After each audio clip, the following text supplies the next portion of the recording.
Kain tayo guys. Tinola pala yung ulam ko. Mahina yung boses natin kaya andyan yung alaga ko sa kusina. Dito ako sa kwarto ko. Nagawa kasi siya ng cake. Wala akong napwestuhan. Saan ako kakain?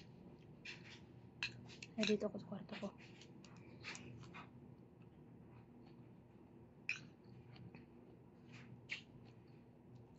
Ang pagkain ko pala guys, tinola.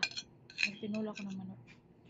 Nilagyan ko lang ng kamatis, sibuyas, at saka yung pechay. Parang pechay ba?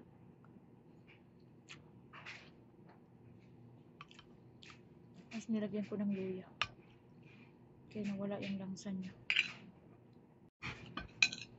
Nag-andar yung washing ko.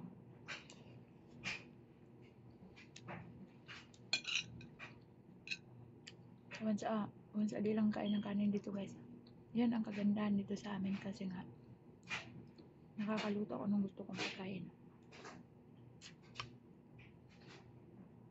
Kasi may parte talaga ako sa manok. Yung tanghalian namin. Pag nagluluto ako ng isang buong manok, may isang hiwa ako doon. Kaya ang ginagawa kong sinabawan.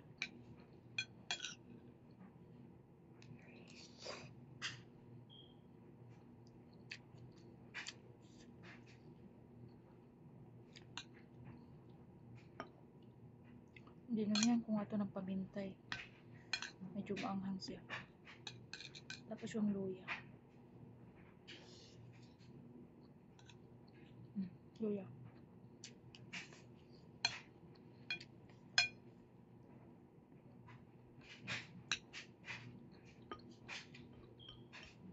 Minsan nag-adobo ako. Kaso wala kaming tuyo ngayon. Hindi ako nakabili. Kaya nagtinola na lang.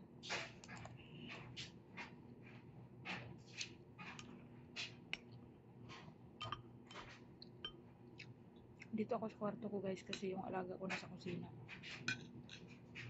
Wala pa akong almusal eh.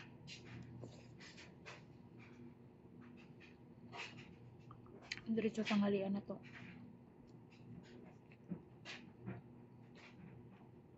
Tapos mamayang gabi magtinapay na lang.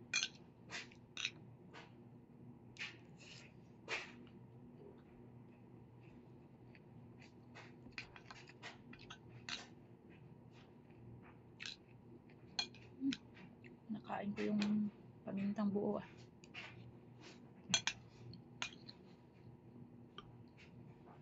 Ang anghang.